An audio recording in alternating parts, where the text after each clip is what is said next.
Pare, sinasabi ko naman sa iyo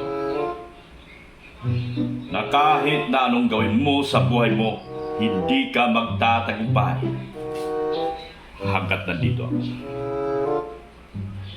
Sinasabi ko yan sa iyo. Bukas pagslubog ng araw, ikaw ay buburahin na at magiging isang alamat na lang. Kaya kung ako sa'yo, pare,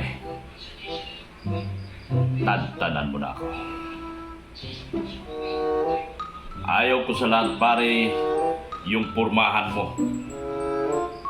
Ako lang ang hari dito. Kailanman ay hindi niyo ako pwedeng agawan sa pwesto na aking kinakatayuan ngayon.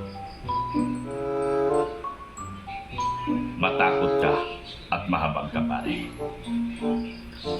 Dahil hindi ka na sisikatan ng araw.